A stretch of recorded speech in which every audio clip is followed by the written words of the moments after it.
Otra noche fantástica, otra noche especial con un maravilloso invitado. De niño soñaba con ser el presidente de la República. Narraba todo lo que pasaba en casa. Tan así que narró hasta el entierro del pollito que en algún momento murió. Un hombre que fue papá muy joven y hasta cuidador de carros. Pero hoy ustedes lo disfrutan con su maravillosa voz y el don que Dios le regaló en la radio.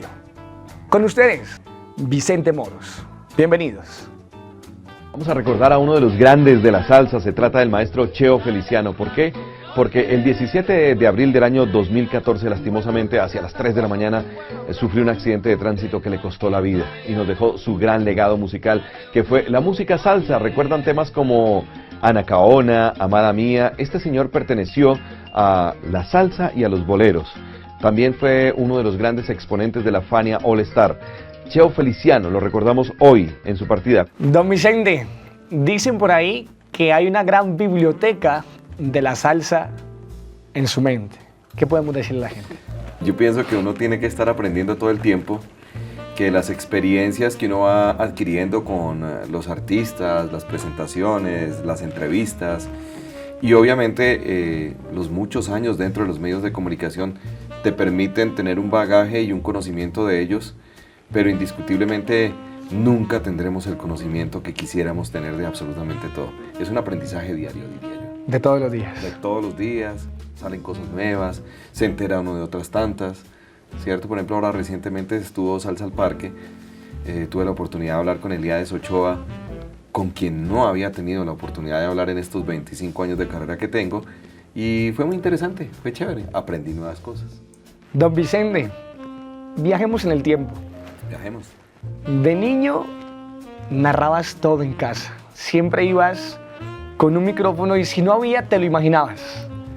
Tan así que narraste el entierro del pollito que murió desde que salieron hasta que fueron a enterrarlo con palitos de paleta que mamá vendía en una heladería. ¿Qué pasó ahí? Sí, no sabía yo que en algún momento de la vida eso iba a ser mi estilo, mi forma de vida. No lo imaginé nunca, lo hacía de una manera innata. Me sorprende pues que ustedes digan que transmití ese entierro. Efectivamente así fue. Tenía un carro de esos de lata, hace muchos años se vendían los carros de lata, y el carro tenía adentro la forma de, es hueco, y frente a mi casa, que vivía en Popayán, y en la calle Cuarta, era la ruta para el cementerio.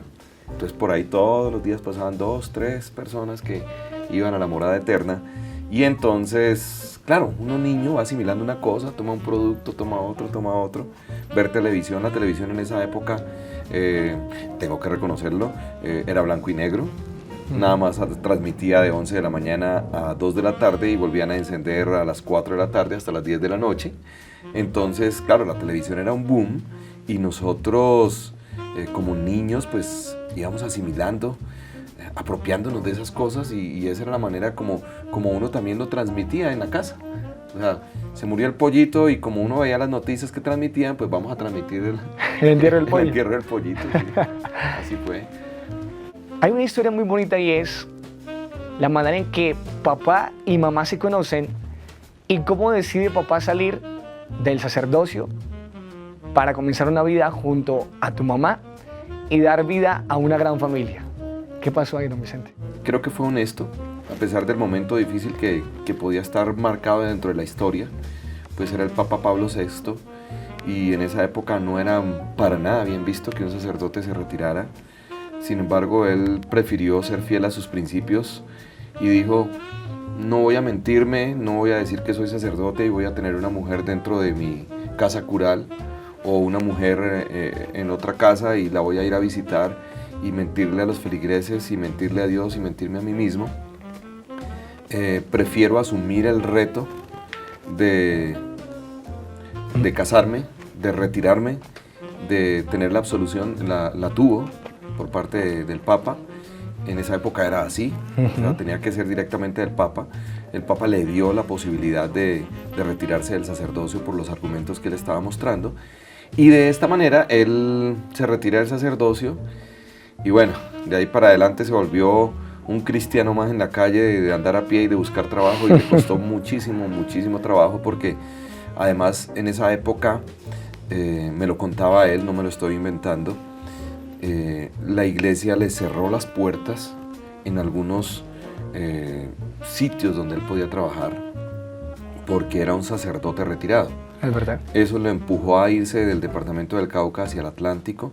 En el Atlántico empezó a trabajar como profesor, luego empezó a un periplo por ciudades pequeñas, llegando a Cali, estando en Cali, y luego en una época, en los 78, si no estoy mal, salieron los INEM, los Institutos Nacionales de Enseñanza Media, y allí logró enganchar como profesor y lo trasladaron nuevamente a Popayán, pero ahí sí ya iba como un docente común y corriente. Digamos que en ese momento el INEM era de apertura mental, entonces lo recibieron sin ningún inconveniente. Él decide, para que la gente lo sepa también, él decide, antes de iniciar cualquier relación, pedir su retiro del sacerdocio, viaja a la ciudad de Barranquilla, se casa a puerta cerrada, confiado en el amor, y comienza a trabajar como profesor de religión. Y en esos trabajos de profesor de religión le enseñó bastante a Vicente Moros pronunciación para hoy dedicarse a la radio, ¿es verdad? Es cierto, él era un hombre que continuamente nos estaba diciendo: no se dice así, vocaliza bien, abre la boca, tú tienes que expresarte mejor. Hombre teólogo que formó a su hijo y a una gran familia.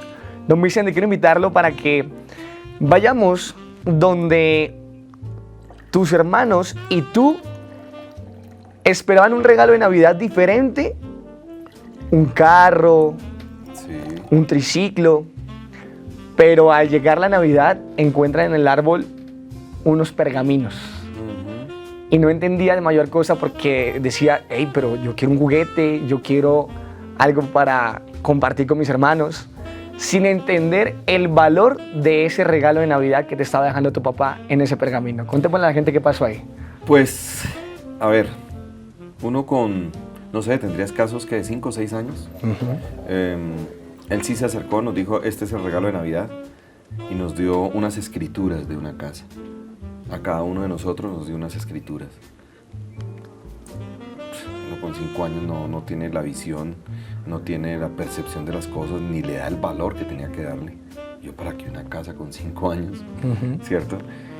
Sin embargo, con el pasar del tiempo, obviamente, decirlo ahorita es muy fácil, y seguramente más de uno que está viendo este programa va a decir: wow, pero entonces el tipo tenía plata. No, él no tenía de mucho dinero, era un hombre trabajador, se levantaba a 4 de la mañana, se acostaba a 10, 11 de la noche, trabajaba de lunes a domingo, porque además de ser profesor, él tenía un negocio aparte, que era una heladería que se llamaba la heladería La Española, porque él era español. Entonces él era un hombre muy trabajador, y su afán, porque él se casó tarde. Él se casó, creo, si no estoy mal, de 44, 45 años, y él tenía un afán muy grande de dejar solucionado el tema de sus hijos en caso de que él llegara a faltar. Ese era su afán. Entonces trabajó muy duro y dijo: aquí está lo suyo, aquí está lo suyo y aquí está lo suyo. ¿Sí? Sin saber que Dios no lo iba a guardar por mucho tiempo. Murió en el año 2005. Entonces, imagínense, eso fue en el 77, 78, pues eran muchos años los que venían por delante. Sin embargo, la enseñanza vino, diría yo, después. Cuando tú comienzas a ver que tus amigos, tus compañeros, se la luchan para una casa, se la luchan para poder pagar una casa a 20 años, 30 años, con unos préstamos en los bancos de intereses absurdos. Entonces, uno dice: wow, este señor sabía cómo eran las cosas, y hubo que agradecérselo. Y hoy en día, cuando hablamos con mis hermanas, decimos eso. Además, ese es el punto de partida económico para más adelante uno también formar su propia economía familiar. Dentro de la economía familiar hay un momento de la vida donde una de tus hermanas se queda sin trabajo. Ella dice: desinteresadamente y faltando mi padre, él fue mi papá. ¿De quién estamos hablando? De mi hermana Maristela. Mi padre, antes de morir, por las razones que fueran, me dijo: quiero que a tu hermana Maristela le pongas cuidado en la vida. Aún ella teniendo 2 hijos, un marido que la abandonó, lastimosamente. Se fue con ideas de progresar en Europa y se quedó en Europa, no volvió nunca más. Entonces ella se quedó sola acá, con el patrimonio de esa casa, había comprado otra casa y digamos que tenía un arriendo, pero se quedó un año sin trabajo y se vinieron a mi mente las palabras de él: no la desampares. Podemos decir entonces que Vicente Moros ha sido un buen hermano. Si tú lo dices. Yo lo puedo decir, pero alguien que nos lo puede confirmar. Una invitada especial que nos confirma lo maravilloso que es ese ser humano como hermano. Bienvenida. Vicente, querido hermano, le doy gracias a Dios por haberme permitido compartir grandes y maravillosos momentos a tu lado. El Señor te ha bendecido con muchos dones para que seas fundamental en sus obras y cumplas con la misión de tu vida. Te agradecemos porque siempre has sido ese pilar fundamental en los momentos de adversidades, en los momentos de necesidades, y siempre has estado ahí con tu amor filial incondicional. Te queremos, mis hijos Alejandra, Laura, Paulo y yo. Confirma lo buena gente que has sido con ellas y la bendición enorme de tenerte a ti en sus vidas. Sí, bueno, digamos que es algo, es que no me gusta echarme muchas flores, pero si alguien necesita algo y yo lo puedo dar, no hay problema. Se le da al que sea. Y obviamente con mayor razón a mis hermanas, a mi hijo, a las personas más cercanas. Amante del pollo apanado. A la lata.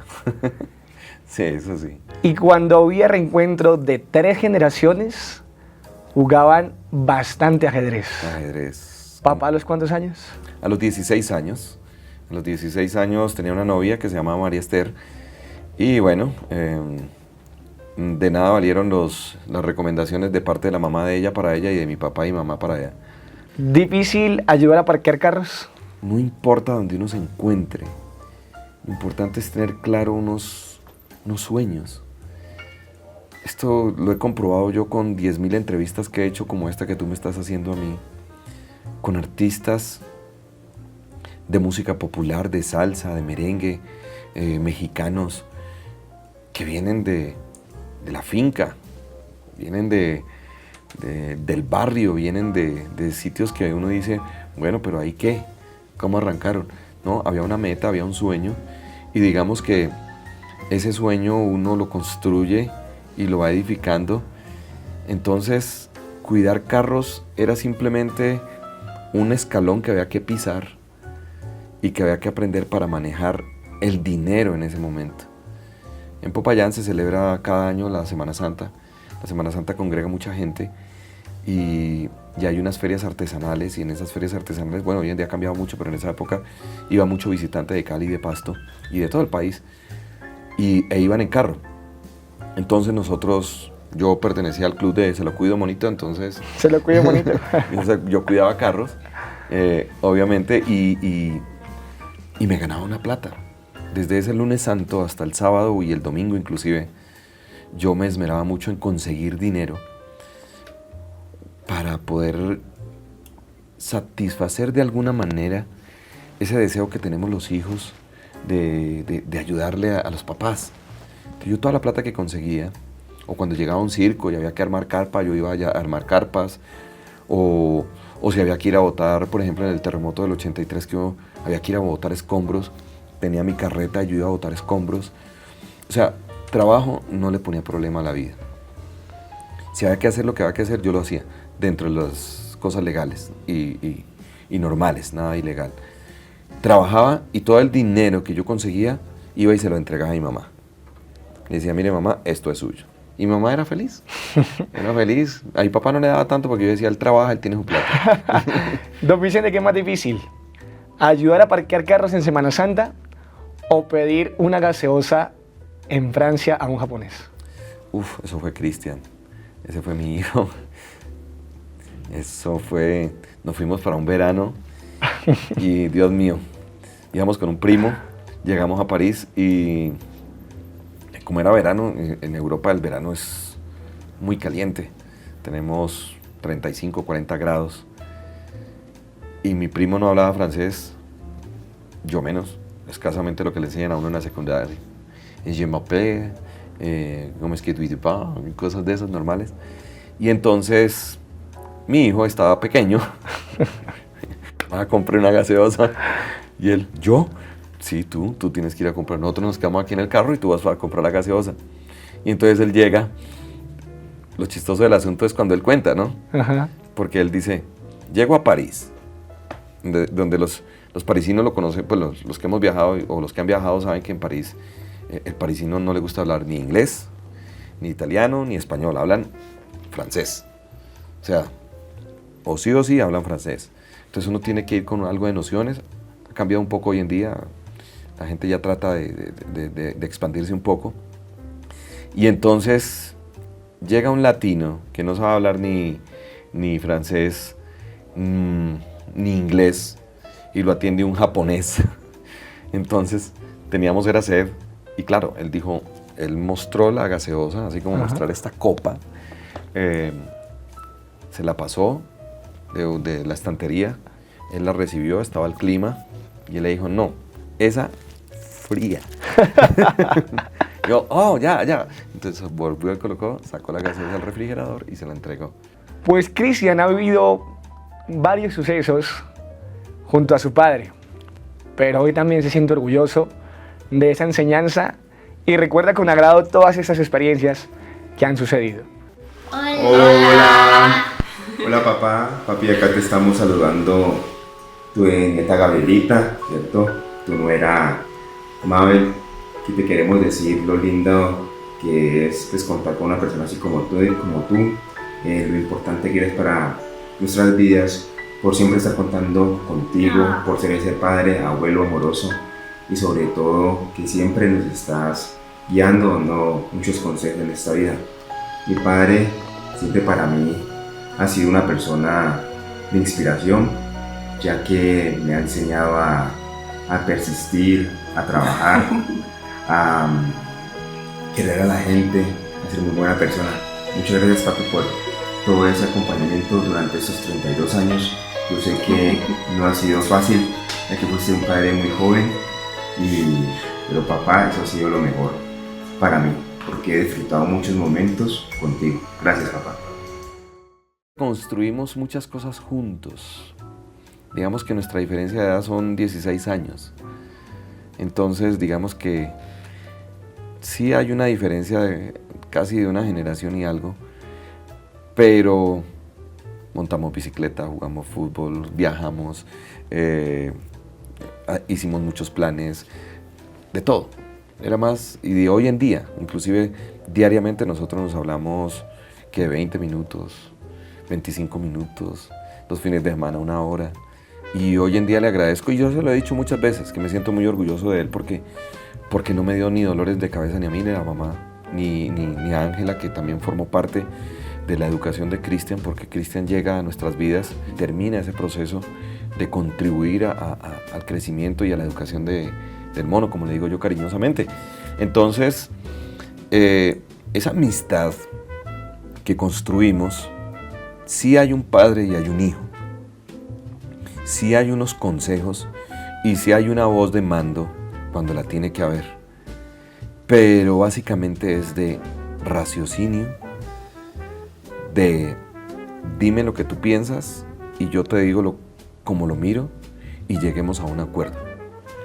Y bajo estas normas hemos venido hablando durante toda la vida y charlamos, y cuando salimos él es muy cariñoso, él es muy expresivo. Entonces yo le digo, a veces yo soy un poco reacio a ese tipo de expresiones, y más cuando vienen de un hombre que ya está grande, ¿sí? Para evitarme el tema de que digan, mira, ahí va la pareja, el señor viejo con el pelado joven y cosas de esas. Entonces yo le digo, monito, estas expresiones tengámoslas en la casa. Y él entiende, pero él no aguanta, y entonces a veces me abraza en la calle y hemos pues compartido muchas cosas.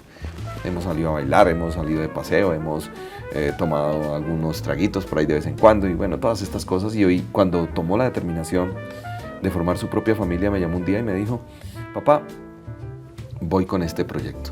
No le dijo proyecto, pues me quiero ir a vivir con Mabel. Y le dije: mijo, es su decisión.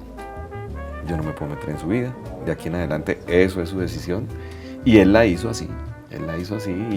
Y bueno, ya son 2 nieticas que tengo yo. Y ahí va. Y ahí voy. Nos vamos a un corte de comerciales y al regreso.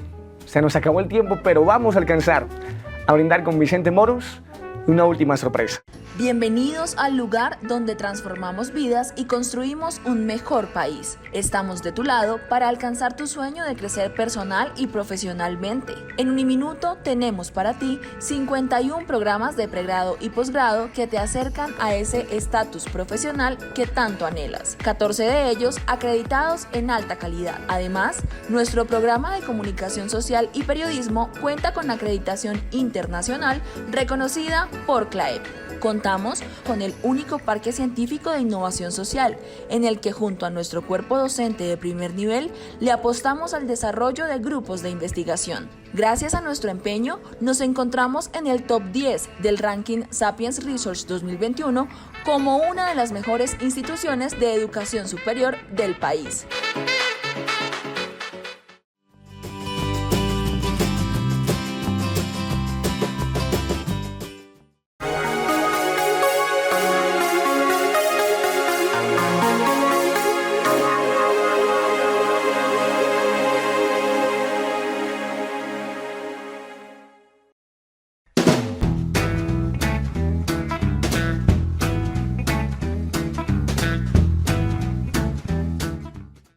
Manyoma, el del preso, ¿qué tal? Bienvenido. Gracias por esa oportunidad aquí con todos ustedes, los oyentes. Wilson Manyoma Parrato, oficial. ¿Cómo es que dice la canción? En el mundo en que yo vivo. Esa es la vieja, pero ahorita traemos que lentas pasan las horas en esta cautividad. Ese es el preso número 2 para gozar y bailar. Vaya. Don Vicente Moros, que sigamos hablando de salsa, que Dios le siga regalando muchísima vida y sobre todo muchísima salud para tenerlo con nosotros por muchos años más.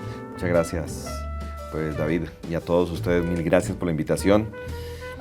Quiero cerrar muy brevemente, sé que esto es rápido, con varias cosas. Uno, Jesús tiene que ser lo primero en tu vida al levantarte al mediodía y al acostarte.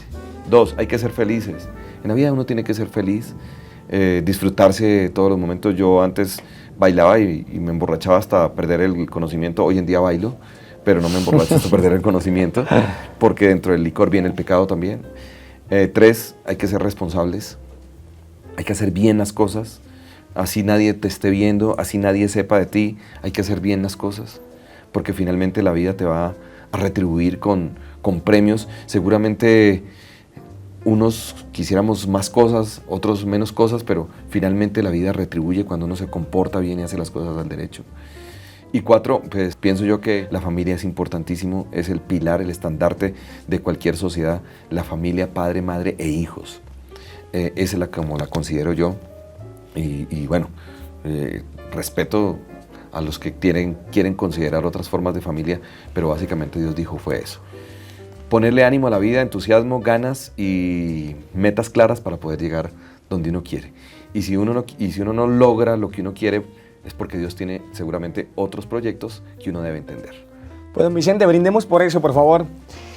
Y dentro de lo que estuvimos indagando, me contaron que el día más feliz de su vida fue el día en que hubo un brindis parecido a este, y fue el día en que usted se casó con Ángela María Narváez Cobo. Brindemos por ella y brindemos por todo lo que venga aquí en adelante. ¿Sabes una cosa? 10 segunditos más. Yo vivía en concubinato y llegó un momento en que dije, esto no puede ser así. Si yo estoy hablando de Jesús, de Dios y todas las cosas, soy cristiano, católico, apostólico y romano, tengo que dar ejemplo. Y así estuviera veterano en ese momento y dije, ¿qué cuento? Me caso y me casé y brindemos. Y brindemos. Don Vicente, muchas gracias por acompañarnos. A ustedes en casa también, muchas gracias por acompañarnos.